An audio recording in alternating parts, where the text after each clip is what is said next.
Welcome to the CBIA BizCast, powered by Google. I'm your host, Ali Warshavsky, and today on our podcast, I feel like this one might be a little bit more comedic than a few others because we are joined by a mother and son duo, Adam DeJulius and Capri Brighenti. They are the people behind Omas Pride and Miller Farms, really, which was founded in the 1950s. They're a family-run business, and I have so many questions on how they keep the dynamic together. I mean, sometimes just sitting at the dinner table with your family can get a little bit crazy, let alone they gave themselves a look running a business together. So welcome to the podcast. Thanks for having us. Thanks so much. This is great to be together and be able to share a little bit about what we do. Yeah, I mean, you have an interesting history. You know, if you do look up Miller Farms, it says that you at first were selling eggs door to door, and I believe that was founded in the 1950s. So let's go back all the way. I know neither of you were around them in the 1950s, and talk about, you know, how Omas Pride really got its start and Miller Farms got its start. Sure. So I love this part of it, which is really the legacy, the history, how we got here, right? So 1950, my grandparents, Adam's great grandparents, purchased a farm in Avon, and that's a small farm next to the Governor's Horse Guard. And they had their two young daughters, Sandy and Cal, and brought them along, and really honestly had nothing at the farm. It was very, basic, a basic barn, and above the barn was chickens. So there's some eggs. So my grandmother really was quite entrepreneurial. She was the one, my grandfather at the time, I believe he was driving school bus, just to kind of make ends meet. And she took those eggs door to door. So she was really very progressive that way, I thought. So she had all of her accounts all over Avon, and it evolved from there. I mean, it went from there to a bit of a more of a farm type of feel where they were raising about 14,000 turkeys. Even as a kid, I was out there with my grandparents with these 14,000 turkeys and the whole routine. And that became a big part of what we did. But they were also in the 80s, a large food service distribution company. So that was something through New England that my grandfather, grandmother, aunt, mother, father, uncle, everybody that had their hand in it really helped to grow. And it was a fairly large company, and grandparents died young. And unfortunately, that changed pretty significantly. So that's really the history of how they got started, I guess you would say. But it's always been food. So pet food, which we'll talk about a little bit later, obviously, the pet food was a natural progression and transition into another type of business, which they hadn't ever entered into before. And it was really it was quite cutting edge at the time because it was 20 plus years ago. So can't wait to share that.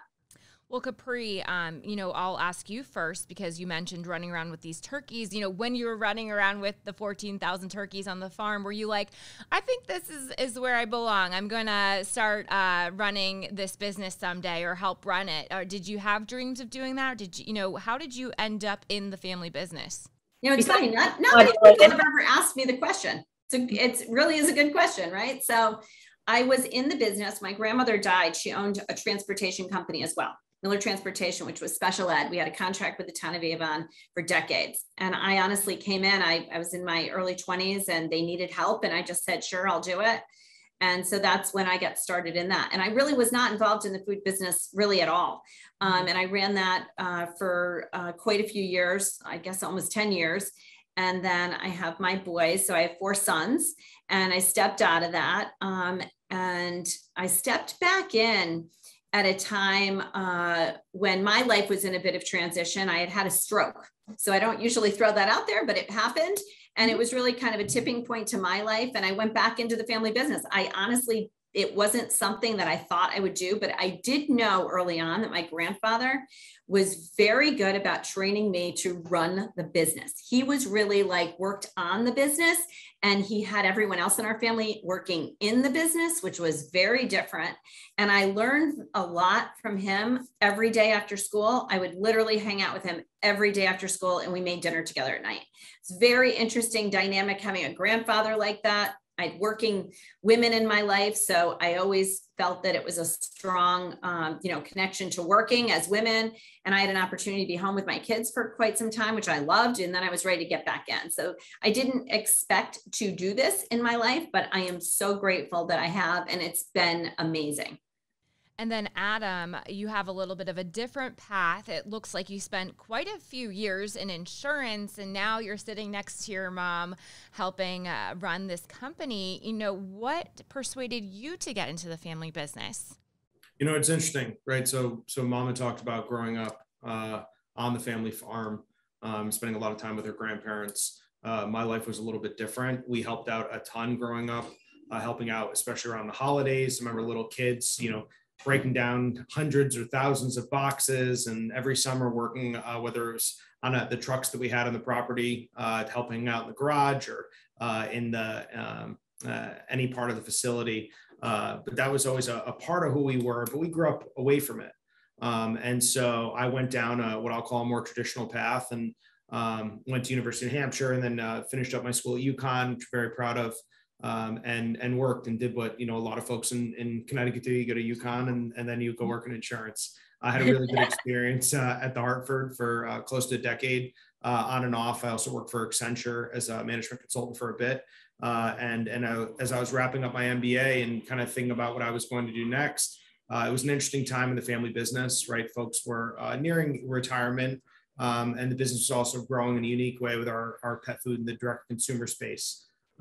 So I knew, in your heart, right, and the work that gives you meaning.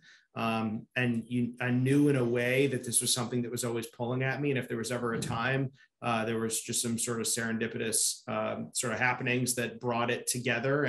And Mom and I have always worked well together. And saw things mostly through the same light, or at least have the same sort of drive, which is, I think, unique and something you need.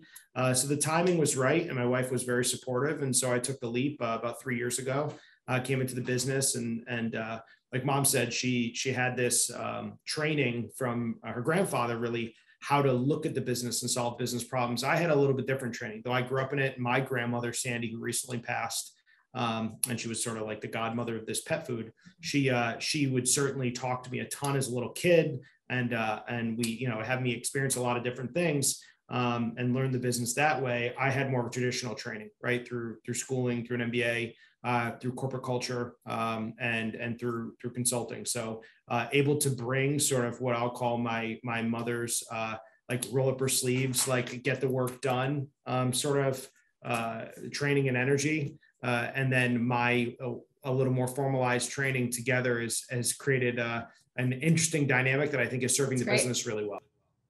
Yeah, you have the perfect combination of someone who grew up on this farm and learned from the original stakeholders in it, and then you have someone who can maybe modernize your business a little bit to make it grow. So what a good dynamic. I have to ask before we get into the more about the pet food and being recognized by the Hartford Business Journal, how is it differently? I mean, because you were at the Hartford, which, by the way, my mom worked there. We'll have to chat later and see if she was your boss. But, how is it been working in a corporate environment like that to working with a family member? Do you find yourself biting your tongue more or maybe less? Do you feel like you're able to actually really share? Whereas if it was a corporate boss, maybe you nod and smile a little bit more. How does it work? I think if you ask anyone that I work for in corporate, they would have thought that this would have been a good fit for me.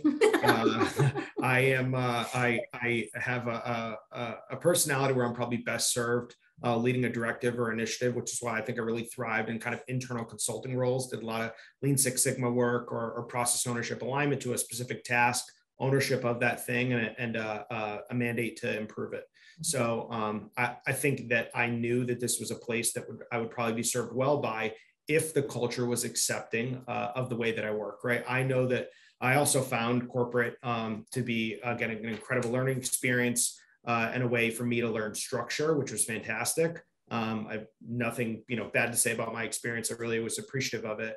But I knew that this was sort of where I was meant to be in terms of, my ability to kind of spread my much to my mother's credit, and I'll say my ops credit, and some of the other family members, they know who I am, and they know how probably I function best. And coming in, I tried to take the first 6 or so months to learn the business as best I could, and then they've been nothing of supportive of what I've tried to do and tried to bring to the table, and probably listen when sometimes the approach was a little bit different than had been held in the past. So I'd say maybe I should, my brother may argue, I should probably bite my tongue a little bit more, but yeah. I've been appreciative of the opportunity to flex my wings. And I think that's probably made me better and made our business better, I think.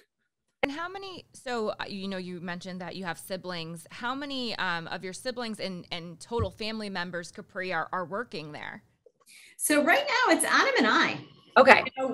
So what happened was at one time we actually had 11. Wow. Which is a significant number. I mean, that's Thanksgiving. That was an interesting dynamic then. That really was. That was a time where we're at a tipping point, right? Where people were coming in.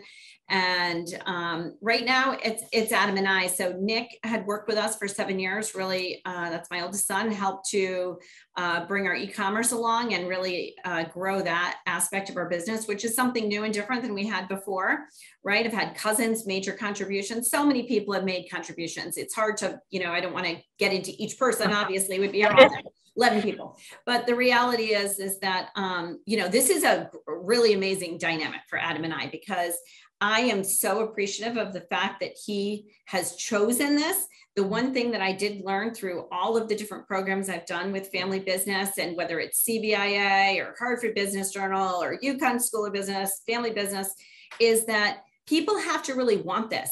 This is a life you choose. This is not always, it weighs heavy. It's a heavy on you because you are responsible for not only everyone in their jobs and their families, right? So the people that all of our teams are, it's around 40 people, right? In addition to our entire family, and then upholding a legacy. That's not easy. And it's not for the faint of heart, right? So Adam is the greatest example of taking what he learned from his experience out there in corporate, all his training, all his education, his absolute feisty, hard-driven, personality that pushes me in a really good direction.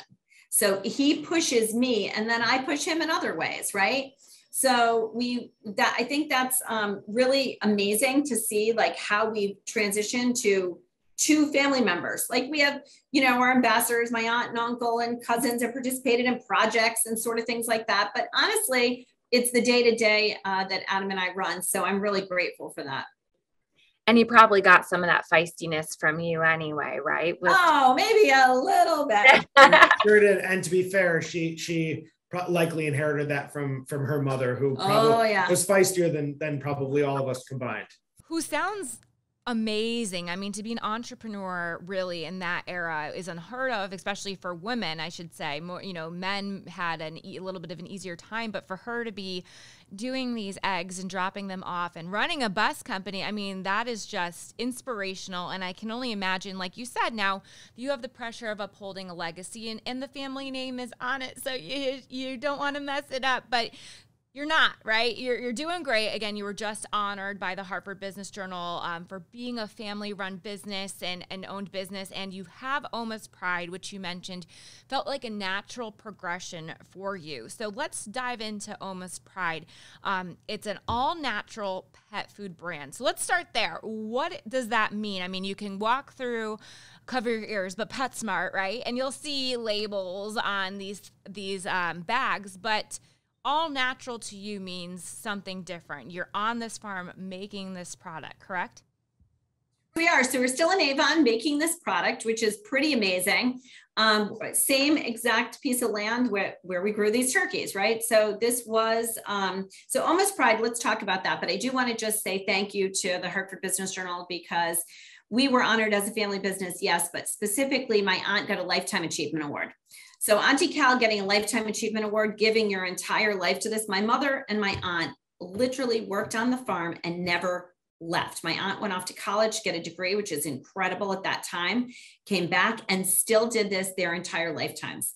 This is the only work they ever did, right? I've had a chance to do other things. Adam certainly had a chance to do other things. Other family members have, but that's lifetime achievement. That's giving your all, right? So what happened was I had mentioned in the past about how we were a food distribution company, and that food distribution company shrunk pretty dramatically after my grandparents passed. And they were really in transition. We have a small market in the front of our property. People are coming in, buying kind of bones, some items that might have been for pets or soup, depending on who they were, right? Because we had this great premium product that we still had, that we still distributed, just on a smaller scale than we had done before. But my mother's dog, Harley, was sick, and she was really a dog lover. Honey was their first dog that was on the farm, lived to, I don't know, some crazy number of 19 or something, literally living out of a chicken coop, right? So my mother, when she had the sick dog that had all these hot spots and she was feeding a premium kibble, she was up in the woods of Otis, Mass, with really healthy air, water, all of that. And dogs were getting very sick, and she was seeing it around her. And she was an outside the box. She was very dynamic, very unique personality, but intelligent, super intelligent. And she was, she calls it her roadkill. Adam doesn't love that I may say this as part of the story. It's not exactly smooth, but it is the truth. Right? She's driving up Route 8 and she sees, and she knows foxes, wolves, all of that are living, right? These foxes are living for God knows how long. And she believed that it was the food. And so she really delved into that. And then that's how Omas Pride really got started. So there's recipes that were created. So we have family recipes now that are, decades old, and we stay true to that. It's a super premium, all natural product. So all natural means that there's no additives, preservatives, anything. There's hormones, all of that is, we do our best to keep all of the premium products in our food, all USA sourced that we can in any possible way. It is all very unique to us. A lot of people do things differently. We have stayed true to this tradition that we have and how these recipes were created. And it's just expanded to different markets. That's really what it is. We do expand the product line. We've entered into some completes and things that are different than we had in the past. But other than that, it's still very, very real, very natural. And just what you see is what you get. You'll see, it's raw meat. That's what it is. Raw meat, bones and vegetables, and it's ground and it's packaged and it's fed raw. And Adam, this is something that when you guys did enter this space, it was a little bit more new and revolutionary. There's other products coming on the market that are probably, your competitors now. How do you stay in the game of creating this dog food, especially with, I should say pet food, but with the competition starting to grow? Yeah. So for me, from as a business person, it's an interesting thing, right? So I have a little puppy, Lincoln. He's the best friend in the whole world. He's a 12-pound Cavapoo. Never thought I would say that. I have a Cavapoo, so I feel you. They capture your hearts, even though. Unbelievable. So as a business person, it's an interesting thing, right? So I also it isn't just nostalgia that pulls you off a career path that you've given a lot of time and energy, effort into. It's not just legacy, right? And it's certainly not quality of life. As Capri said, as Mom said, we call her Capri at work. You've got to look at this. You have to choose this thing. Otherwise, it feels like an obligation. So fortunately, with my time away, right, I look at this really every day and nearly every day as opportunity, right, versus obligation. So we have what I've always thought was a terrific product, right? Like Capri said, raw, human grade, all of our stuff. It is a clear differentiator in a USDA inspected facility, which is an incredible rarity in pet food.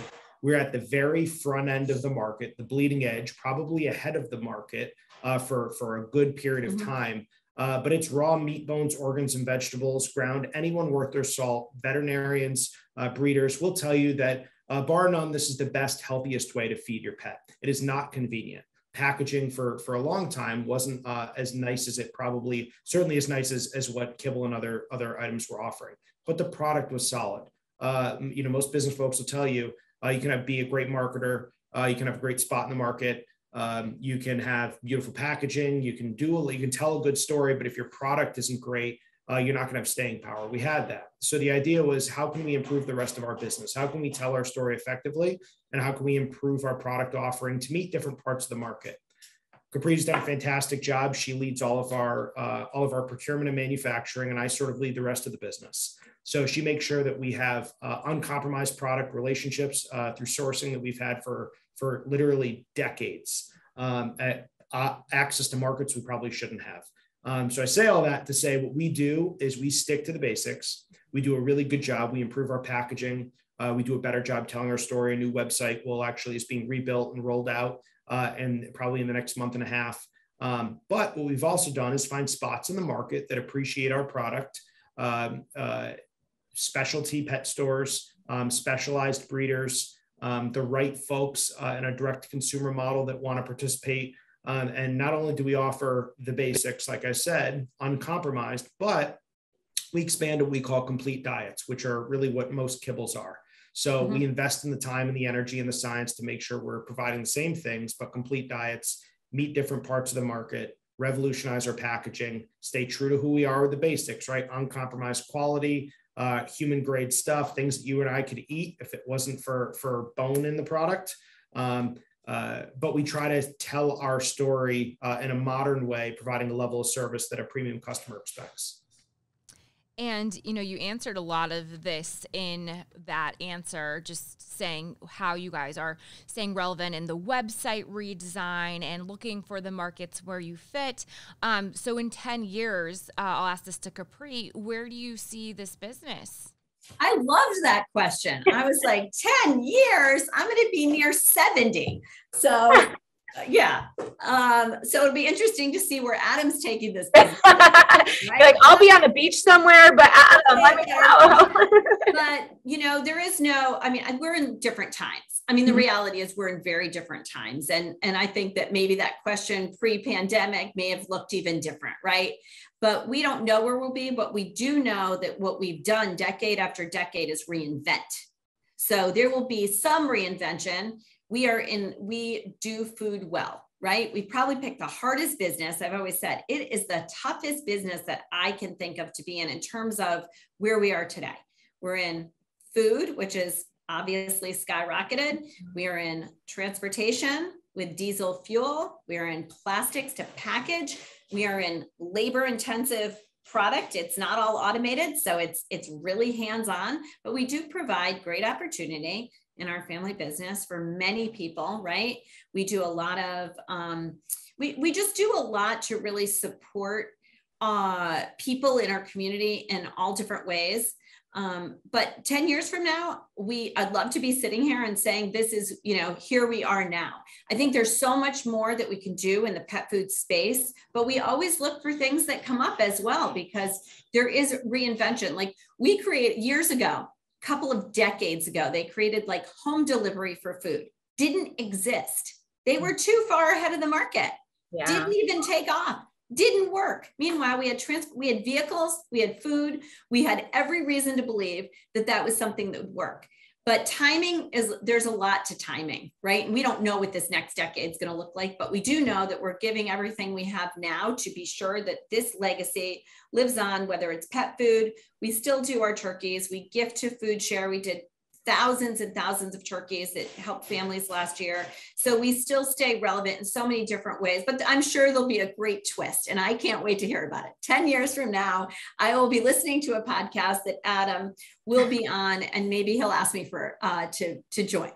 So we'll have to see. But I think there's so many opportunities in 10 years. We really are focused on quite honestly on the now and being successful in what we do and still providing this amazing quality out there to many different markets that haven't had the opportunity to get our food before. When you brought up a good point, so much of CBIA's focus right now is how do businesses survive with inflation, with transportation issues because of the supply chain lockups and the supply chain itself, how are you guys faring with all the things you just mentioned, and also with workers? It's so tough to find someone, like, as you mentioned, not everyone wants to be on their feet working all day. Now that there's remote opportunities, how are you guys surviving and thriving over there? Adam will be able to answer this very well because he does a fantastic job at this center in Bristol, and Bristol is a unique place. So he'll share the story on that end, and Avon's a little bit different, but I love the opportunities here in Bristol. City of Bristol's been really supportive to us. We try to embrace. We opened up this facility just after I got here, a little while after I got here, about 3 years ago. Distribution center here with manufacturing Avon. The city's been incredibly supportive of us getting into this space, of us growing our space, of us investing in the space, which we've done pretty considerably. Wrapping up a freezer build right now, several thousand square feet of freezer space. But we recruit from the communities we're in. When folks are in, we provide them a fair living wage. And then we also give folks opportunity. It's a demanding environment. That's very clear. But when folks get in, whether it's through an internship program with UConn, which we've been very successful with, UConn Family Business Program has been great with us. There is a town program, I believe it's sponsored through the United Way. We actually have high school interns that come, and then those are actually, many of those folks come back. This year we have several that came back outside of the program for summer hire. There's a variety of programs that we try to tap into to bring folks in that maybe haven't had opportunities before or haven't had opportunities in the workplace. Train them, right? Give them a chance to operate kind of in what we call like meritocracy, right? You put in, doesn't matter what you did before. If you do good work and you show up and you have positive attitude, give folks chances to grow. And most of our hires, whether as we continue all the way up into like leading our IT, are folks that started with us through an internship program, through a high school hire program. With no experience and did a good job learning and growing and saying, hey, this is not just a job, but I can have a career here that has real legs to it and something I can feel real proud about. I love that. I am such a proponent of internships because, one, through this podcast, I've heard such a similar answer with recruiting. A lot of the people that, you're successful at recruiting have worked there before, and they're back for a reason, right? They liked the environment, they know it. And, I was an intern at WNPR years ago, and they ended up hiring me back when I lost my job to the pandemic. And it's just, those connections are so important. And I was able to grow right from an intern into someone who was a reporter. And I think that when companies invest in internships, it really is them investing in their future. Actually, I have two more questions. One, it seems like everyone, including myself, got a dog during the pandemic. Did that help your business at all? It did. I mean, it's interesting. People, I think what they did, which has been very helpful, is they had more time to research. So I think people have really embraced having dogs as a family member. We were just talking about this morning, and they really are part of your family. They're not the dog that's outside in a dog house. I mean, literally on your bed, it's at your kitchen table. As a matter of fact, I was out to dinner the other night, and there was a table of 6 at a very nice space. And there was a dog sitting at the table. I was like, this world has really come a long way. But in terms of our business, I think it's been great to be able to get our e-commerce had a spike, obviously, during pandemic. And it was a great opportunity to still be able to get the product right to someone's doorstep. Obviously, all these e-commerce had expanded during that time, but we still see that that's really helpful to people, folks that want more of a selection as well, because we have a massive selection on our e-commerce site. So we're able to get people their product to their door. Of course, dog ownership, but I think it's more about whether it was people got them more of them during the pandemic. I think what it did was literally allowed them to sit back, have a little bit more time to decide what kind of food they wanted to feed their dog.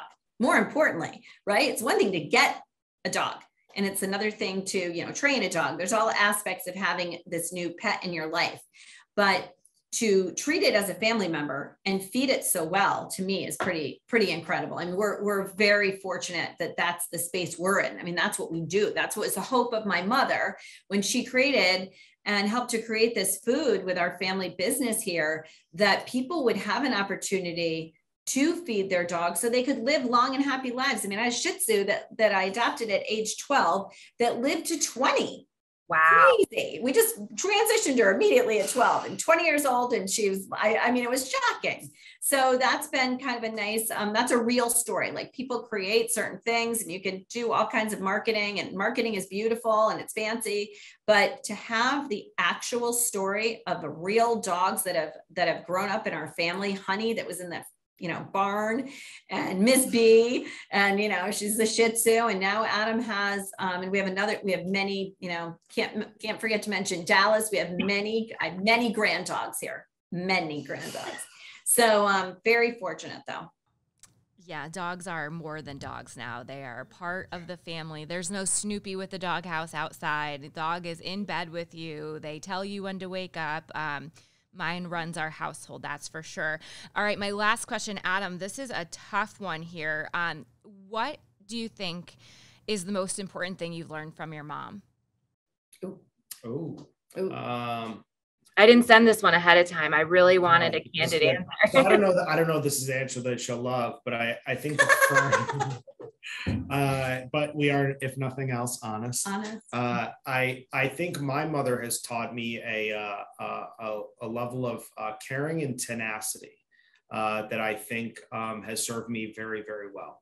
So she has all of her boys in different ways, but given us a confidence and a tenacity to go after things that we want. And I don't mean to go out and ask for them, but my brothers and I think part of our family value that started with Oma and Pa, our great grandparents, then onto, and you could say the same for a lot of my family, and onto our grandmother Sandy, and onto Mom, is a work ethic, right? Is if you really want something, is if you believe in something, don't stop.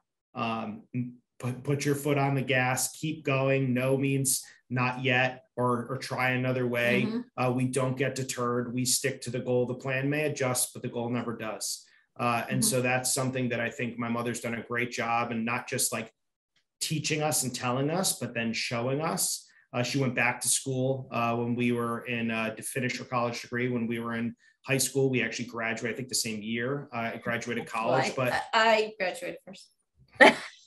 She did. Yeah, she was sorry. I was like insisting. It might have been a year before. Yeah. But she every night she was in a little office in front of our house, working diligently, and it was inspiring to, I think, all of us, especially at the age that I was at. So she just taught us to go after it. Don't be afraid to continue. People say, no, that's a crazy idea. If you have confidence in it, it's well thought out.